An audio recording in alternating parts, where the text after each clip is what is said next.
90 minute ম্যাচের মধ্যে কি দেখলাম, তারপরে একবার অন্তত পক্ষে স্ট্যাটসের দিকে চোখ বুলিয়ে নিলে কি হয়, যে ব্যালেন্সটা কোথাও ফিল করা যায়, যে চোখে কি দেখলাম আর স্ট্যাটস কি কথা বলছে। শুরুতে যে জিনিসটা বলার রয়েছে, যে কোথাও না বারবার করে ইস্টবেঙ্গলের যে নেগেটিভ ফুটবলটা নিয়ে কথা বলছিলাম, যে নেগেটিভ অ্যাপ্রোচ নিয়ে কথা বলছিলাম, তখন অনেকে অনেক রকমভাবে এসে আমাকে কথা শুনিয়েছে। শুনতে হয় এই জিনিসগুলো, কারণ আলটিমেট আমরা তো কেউ ভবিষ্যৎবাণী করতে পারি না। যেদিনকে যে খেলাটা হচ্ছে, যেদিনকে যে ম্যাচটা হচ্ছে, কোথাও কর্তব্য থাকে যে সেই ম্যাচটা নিয়েই কথা বলতে। ভবিষ্যতে কি হতে পারে, কীভাবে কী পরিবর্তন হতে পারে, আর পুরোনো দিনে কি হয়ে গেছে, এটা নিয়ে কথা অন্তত আমি বলতে কোনো দিনই মানে চাই না বলতে। যে কবে বিরিয়ানি খেয়েছিলাম তার ঢেকুর তুলবো, আগে কি হয়েছে, আগে কি কি হয়ে গেছে, কত কি ব্যাপার ঘটে গেছে সেগুলো নিয়ে না কথা বলে আজকে কি হলো সেটা নিয়ে কথা বলতে আমি অনেক বেশি পছন্দ করি। এবং বারবার করে ইস্টবেঙ্গল জিতছিল, সব করছিল বা হারছিল, কোথাও যে ইন্টেন্টটা বারবার করে কথা বলেছিলাম, যে যে ধরনের খেলা ইস্টবেঙ্গলের খেলা দরকার, সেখানে কোথাও একটা নেগেটিভ ফুটবল আমরা দেখতে পাচ্ছি। এবং এই নেগেটিভ ফুটবলটা কিন্তু ইস্টবেঙ্গলকে হেল্প করবে না, এটা ভীষণভাবে কিন্তু ইস্টবেঙ্গলকে পিছিয়ে দিচ্ছে। তুমি হায়দ্রাবাদের এগেনস্টে জিতছো, তুমি চেন্নাইন এফসির এগেনস্টে জিতছো, সেটা কোনো রকমে এবং সেটাও একটা পুরোপুরি গোটা ম্যাচ জুড়ে তোমার যে ডমিনেন্সটা সবাই এক্সপেক্ট করছে সেটা না দেখিয়ে, তখনই সেই নিয়ে কথা বলেছিলাম। তার জন্য যা কিছু মোটামুটি অনেকের ভালোবাসা পেতে হয়, সেই ভালোবাসাটুকু আমি পেয়েছিলাম। যে ম্যাচটা আমরা আজকে দেখলাম, যে নেগেটিভিটিতে ভরা একটা ম্যাচ ইস্টবেঙ্গলের কাছে, যেখানে এই ম্যাচটা জেতা হারা তো পরের কথা, 90 মিনিট পর তো বোঝা যাবে যে কে জিতলো কে হারলো। বাট তুমি কোথাও নিজের যে অরিজিনাল খেলাটা রয়েছে, সেই খেলাটা তো খেলবে, সেই খেলা থেকে পুরোপুরি দূরে থাকা।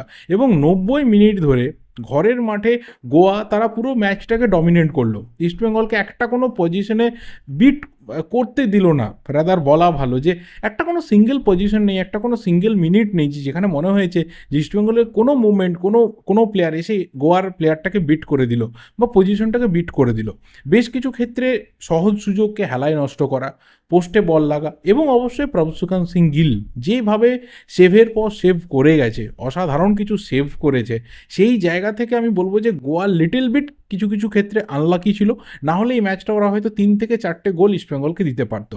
টিমটাকে ভীষণভাবে না, আমি প্রথম দিন থেকে বলে আসছি যে ডার্বি ম্যাচটা 2-2 হওয়ার পর থেকে যেই টিমটাকে কোথাও সবার একটা আশা ছিল যে চলো ইস্টবেঙ্গল ভালো কিছু করবে।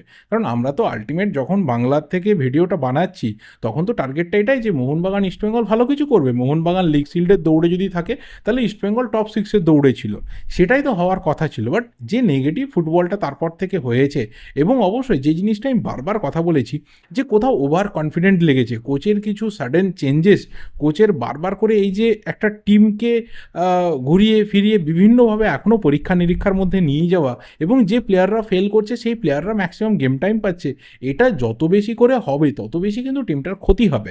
মানে তুমি যে কোনো দিন স্বপ্নেও কোনো দিনও ভাবতে পারবে না, মানে ক্যালকুলেশন করেও বার করতে পারবে না, যে এই টিমটা থেকে টিমের সব থেকে বেশি ওয়ার্কলোড, মানে সেকেন্ড মোস্ট ওয়ার্কলোড নেওয়া প্লেয়ারটাকে বা ফরেনারটাকে কেন ইস্টবেঙ্গল ছেড়ে দেয়, কেন বোরহা হেরেরাকে বেরিয়ে যেতে হয়। এখন অনেকে বলবে যে ভাই প্লেয়ার তো বেরিয়ে যেতে চেয়েছিল, লোন কিন্তু প্লেয়ার একা বেরিয়ে যেতে চাইলে হয় না, দু তরফেই কিন্তু সিগন্যালটা থাকতে হয়, যে ক্লাব বা ম্যানেজমেন্টের তরফ থেকেও তাকে ছেড়ে দেওয়ার একটা ইচ্ছা প্রকাশ, এবং প্লেয়ারেরও বেরিয়ে যাওয়ার ইচ্ছা প্রকাশ। তো সবসময় এক হাত দিয়ে তালি বাজানোর চেষ্টা করলে তো হবে না, তালিটা দু হাতেই বাজে, বাকি হাতটাকে এত রেস্ট দিয়ে লাভ নেই। কিন্তু মেন ব্যাপার, আমি যদি আজকের ম্যাচে ফিরে আসি, তাহলে সেই ম্যাচটা দেখতে গেলে অন্ততপক্ষে যতটুকু ফুটবল যারা বোঝে তারা বুঝতে পেরেছেন যে আলটিমেট ইস্টবেঙ্গলের যে অ্যাপ্রোচটা ছিল, সেটা স্টার্টিং 11 থেকে শুরু করে শেষ অবধি যা কিছু চেঞ্জেস হয়েছে, যেভাবে ম্যাচটাকে কার্লোস কোয়াদ্রা তিনি অ্যাপ্রোচ করেছেন, ম্যাচটা যে যে পথে এগিয়েছে ইস্টবেঙ্গলের হয়ে, সেটা কখনোই কিন্তু ইস্টবেঙ্গলকে দেখে বোঝা যায়নি যে ইস্টবেঙ্গল ভালো কিছু করতে চাইছে। 3 পয়েন্ট তো অনেক দূরের কথা, অ্যাটলিস্ট এক গোলে ম্যাচটাকে শেষ করা, 1 পয়েন্টেও ম্যাচটাকে পকেটে পুরে বাড়ি যাওয়া, এটাও কিন্তু ইস্টবেঙ্গলের অন্ততপক্ষে ইন্টেন্ট দেখা যায়নি। ম্যাক্সিমাম প্লেয়ারদেরকে মনে হচ্ছে যেন জোর করে নামানো হয়েছে, যে ভাই ম্যাচটা খেলতে হবে, মাঠে খেলে এসো, এই ধরনের একটা অ্যাপ্রোচ প্লেয়ারদের তরফ থেকে দেখতে পাওয়া যাচ্ছে। তুমি একটা বড় দলের জার্সি পরেছো, তুমি ইস্টবেঙ্গলের জার্সি পরেছো, এবং দিনের শেষে যদি এই পারফরমেন্স হয়, আমি আবারও বলছি 90 মিনিটের শেষে কে জিতবে কে হারবে সেটা অন্য ব্যাপার। হায়দ্রাবাদও তো পরপর ম্যাচ হারছে, হায়দ্রাবাদও তো প্রত্যেকটা ম্যাচে খুব বাজে রেজাল্ট হচ্ছে, জিততে পারছে না, লাস্ট আবার একটা ম্যাচ ড্র করেছে। বাট হায়দ্রাবাদের খেলার শেষে না সবাই হায়দ্রাবাদকে প্রেস করছে, না ওদের শুধুমাত্র ইয়াং ইন্ডিয়ান প্লেয়ারগুলো খেলছে বা জোয়া ভিক্টরের মতো একজন প্লেয়ার যে সব কিছু ভুলে গিয়ে টিমের স্বার্থে থেকে গেছে তার জন্য নয়। আলটিমেট ওরা যে মাঠে খেলাটা তুলে ধরছে, ওরা অপোনেন্টের ঘাড়ের ওপরে গিয়ে নিঃশ্বাসটা ফেলছে, সে যেই হোক না কেন, ওরা হারছে 1 গোল 2 গোল 3 গোল হোয়াট এভার, ওরা হারছে, কিন্তু ওরা অপোনেন্টকে বুঝিয়ে দিচ্ছে যে তোমাকে যদি ম্যাচটা জিততে হয় ভাই কষ্ট করে যেত, এত ইজিলি তোমাকে আমি জিততে দেবো না।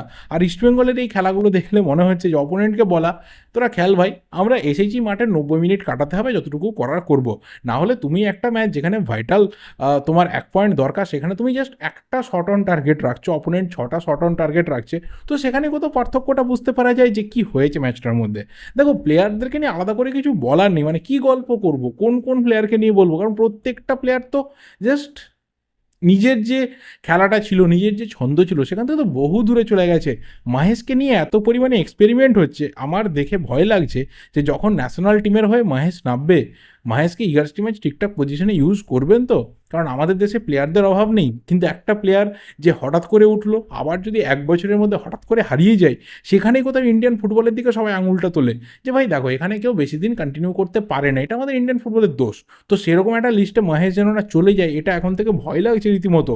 শুধুমাত্র ইস্টবেঙ্গলে যে প্লেয়ারকে নিয়ে কথা বলা সাজে, সেটা হচ্ছে প্রভসুকন সিং গিল। এর বাইরে আমার অন্তত কোনো প্লেয়ারের খেলা মনে হয়নি দেখে যে কোথাও তার গায়ে ইস্টবেঙ্গল জার্সিটা রয়েছে। এবার যদি আসি গোয়ার প্রসঙ্গে, যে গোয়া প্রথম থেকে যেটা চেয়েছিল, ম্যানুয়েল মার্কোস রোকা তিনি যেটা চেয়েছিলেন সেটাই তিনি কিন্তু করে দেখিয়েছেন, যে ইস্টবেঙ্গলকে হারাতে হবে ভাই, এনি হাউ এনি কস্ট তোমাকে হারাতে হবে ম্যাচটা, 3 পয়েন্ট আমাকে পেতে হবে, নাহলে একটা টিম 1 গোলের লিডটা শেষ অবধি ধরে রাখছে এবং অ্যাটাকের পর অ্যাটাক, মাঝমাঠ দখলের পর দখল, পুরো ম্যাচটাকে ডমিনেন্স করে রাখা এত ইজি ব্যাপার না।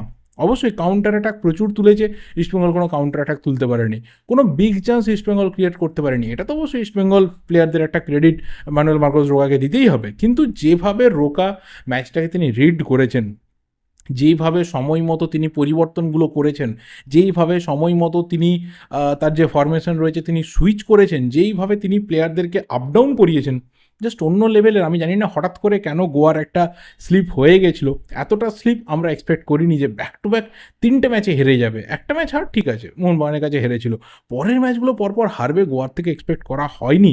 বাট কোথাও গোয়া কিন্তু ফিরলো এবং মোটামুটি গোয়া একটা ভালো জার্নির দিকে আপাতত এগিয়ে যাবে। প্রত্যেকটা প্লেয়ার ভালো খেলেছে। নোয়া সাদাউই একটু বেশি তাড়াহুড়ো করে ফেলছিল, কেন কি ওর এতদিন ধরে খুব বেশি গোল নেই, তো এটা ওকে একটা ভীষণভাবে চার্জ করে রেখেছিল যে ওকে গোল পেতে হবে। তো শুরুতেই দেখো যে মিসটাও করেছে, বা বলা ভালো যে যেটা প্রভসুকন সিং গিল সেভ করেছে 1:1, অনেক আগে কিন্তু নোয়া ফিনিশ করতে পারতো। যতটা অ্যাঙ্গেল ছোট করে দিয়েছিল প্রভসুকন সিং গিল, ততটাই ভুল কিন্তু নোয়া শট নেওয়ার ক্ষেত্রে করেছিল। যদি ওখানেই গোলটা হয়ে যেত, অত আর্লি গোলটা যদি তুলে নিত, তাহলে রেজাল্ট অন্যরকম হয়ে যেতে পারতো। উদান্তার একটা হেড পোস্টে লেগে ফিরে আসে, বহু কিছু ঘটনা ঘটেছে। বোরহা হেরেরা, তাকে নিয়ে তো আলাদা করে কথা বলতে চাই, যে এই প্লেয়ারটাকে ইস্টবেঙ্গল কেন ছেড়েছিল, বুঝিয়ে দিচ্ছে গোয়াতে গিয়ে ওয়ার্কলোড কী জিনিস। আপফ্রন্টে খেলছে, নিচে নেমে আসছে, উইং ধরে যাচ্ছে, মাঝখান থেকে অ্যাটাক করছে, সেট পিস নিচ্ছে, ভাই অসাধারণ প্লেয়ার। রোকার আন্ডারে বোরহা হেরেরা জাস্ট অন্য লেভেলে ফুটবল খেলছে। চোট পেয়েছে, ফিরে এসেছে, আবারও ফাটিয়ে ফুটবলটা খেলছে। গোটা টিমটার মধ্যে জাস্ট একটাই প্রবলেম, সেটা হচ্ছে কার্লোস মার্টিনেজ। বাকি যদি পুরো টিমের দিকে তাকানো যায়, গোয়া ডিজার্ভ করে না যে ব্যাক টু ব্যাক 3টে লস ওরা পেয়েছে, ডিজার্ভ করে না। গোয়া আরও বেটার জায়গাতে, অন্তত আরও বেটার পজিশনে থাকাটা ডিজার্ভ করতো। ওদের ব্যাড লাক বা ওদের স্লিপটের জন্য হয়েছে। বাট কোথাও গোয়া যে খেলাটা তুলে ধরেছে, গোয়া যেভাবে নিজেদের ক্যারেক্টারটাকে শো করেছে, ফার্স্ট হাফে 1-0 লিড নিয়ে সেকেন্ড হাফেও সেই লিডটাকে ধরে রাখা, এত সুযোগ পেয়ে কাজে না লাগিয়েও কোথাও প্লেয়ারদের মনোবল না ভেঙে যাওয়া, জাস্ট অন্য লেভেলের খেলা। এবং লিগ পর্যায়টা কিন্তু জমে গেল, লিগ টেবিলটা জমে গেল। গোয়া কোথায় গিয়ে শেষ করে, বাকি অন্য কোনো টিম আবারও গোয়াকে বেগ দেয় কি না, নাকি গোয়া অন্য কোনো টিমকে বেগ দেয়, গোয়া ওয়েট করে থাকবে যে মুম্বাই, মোহনবাগান, ওড়িশা পয়েন্ট ড্রপ করুক, ভাই আমার লাভ হবে। তো অনেক দিন পর, বহু দিন পর কিন্তু কোথাও আমাদের লিগটাকে ইন্টারেস্টিং লাগছে, কোথাও লিগটাকে মনে হয়েছে টান উত্তেজনার মধ্যে রয়েছে, একটা ফাইট রয়েছে। প্রপার লিগ টেবিল যেটা হয়ে থাকে যে কোনো দেশের ফুটবলে, সেটা আমরা কোথাও এই সিজনে আমরা দেখতে পাচ্ছি। এবং এই জায়গা থেকে গোয়া তো অক্সিজেন পেলো, কিন্তু ইস্টবেঙ্গলে অন্ধকার হয়ে গেল। ব্যাস, এর বেশি আর কিছু বলার নেই। এই ভিডিওটা এই অবধি। ভালো লাগলে লাইক করো, শেয়ার করো, যা ওপিনিয়ন্স রয়েছে কমেন্ট করে জানাতে থাকো। যদি কিছু মিস করে গিয়ে থাকি অবশ্যই কমেন্টে ধরিয়ে দিও। দেখা হবে পরের ভিডিওতে। Till then subscribe the channel যদি নতুন হয়ে থাকো। Thank you, goodbye and good night.